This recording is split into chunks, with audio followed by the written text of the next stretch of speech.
and welcome back to Kenpo Conversations with Scott Higgins here with Cigar in Joshua Tree National Park. So today, Scott, I want to ask you about the difference between system and style in martial arts and in American Kenpo karate. What's your thoughts on that? System and style. Yeah, Mr. Parker said that he taught a system. But if you look at him, when he does his techniques, clearly he has his own style. So you try to define what that is. A system, I think of it as back in a long time ago, there were two tennis players, Yvonne Lendl and Connors. And these guys were markedly different in their approach to tennis. But they both had a topspin backhand. A topspin backhand is what happens when you strike the ball, the tennis ball, at a certain angle. What it does, either you come up on it or you come out on it, or however you approach it, it has to be at a certain angle that's going to give it a forward spin. So when it goes over the net and strikes the court on the other side, it's going to accelerate out and shoot out in a funny direction, either one way or the other. So that would be the system would be an example of a system of getting a ball to spin in a certain way. Now, how you get to it is really your own style, and their approach to it was clearly different. Connor had a two-handed backhand, and Lendl just had a single arm backhand.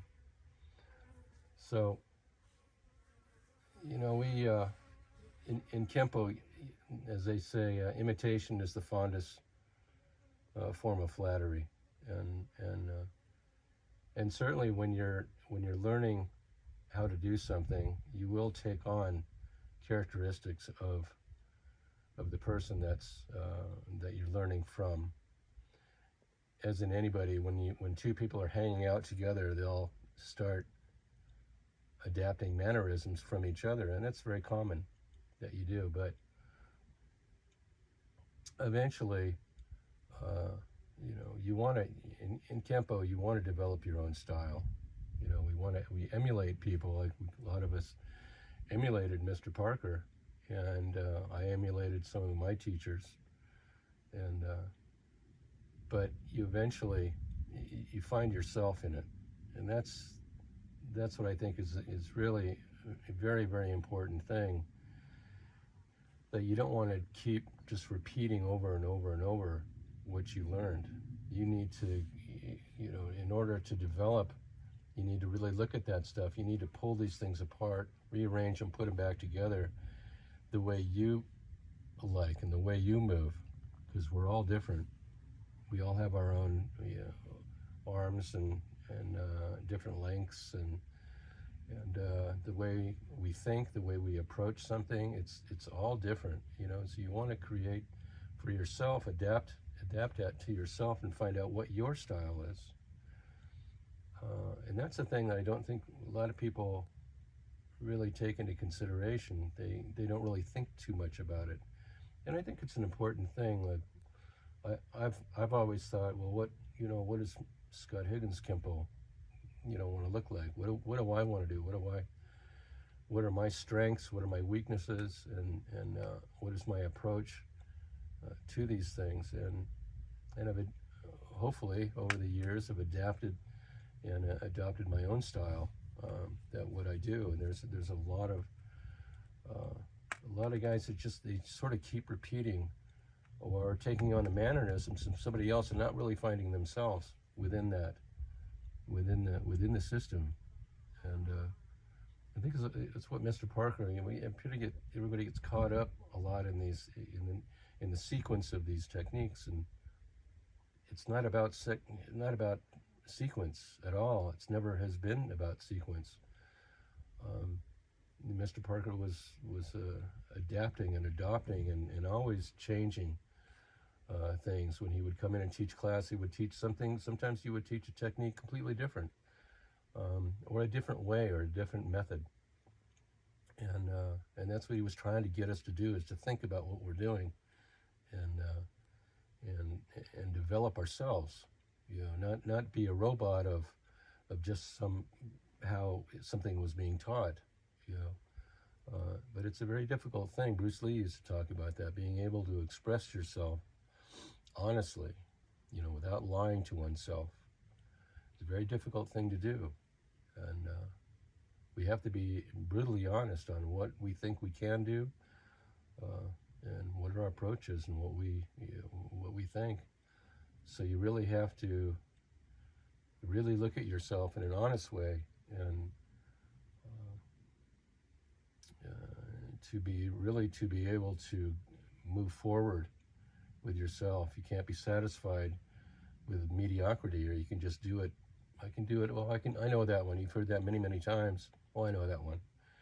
But actually, do you really know that? And that's a question that people just don't want to ask themselves. But it's a question that I've always asked myself: is this, am I going to be able to pull this off in the street? And being brutally honest, and that was one of those things that drew me to martial arts in the beginning, was that honesty. That you step onto the mat, you can wear whatever rank you have, whatever rank that you want to wear, but your ability will be apparent right away. There's no bullshit about that. So I think it's very important to be honest with yourself, and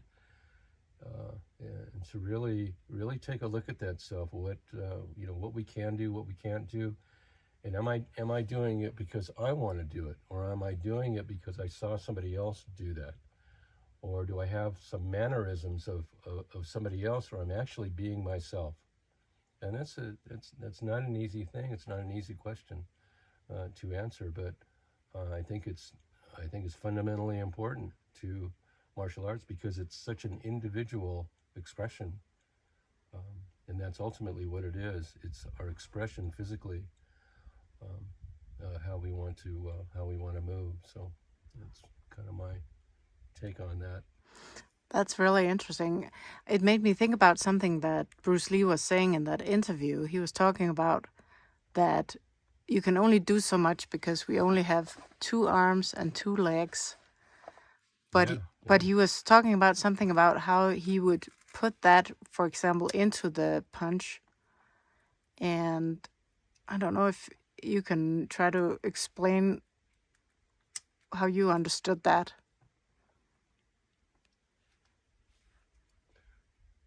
Well, what he was talking about was,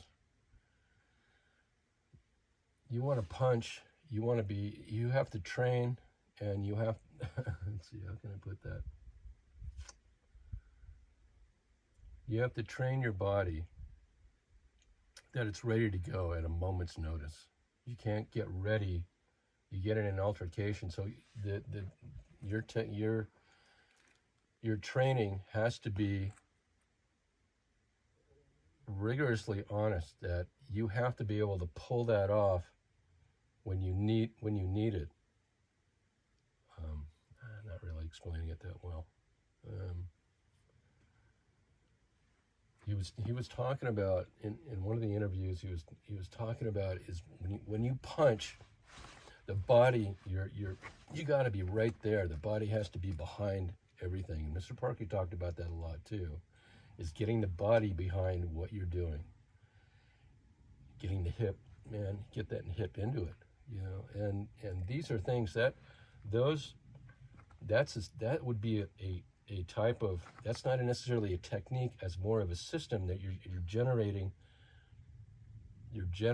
power from the physicality, or from your torque of your body. Now, torque can be generated in a lot of different ways, but that's just one example of that, of the system of getting that into it.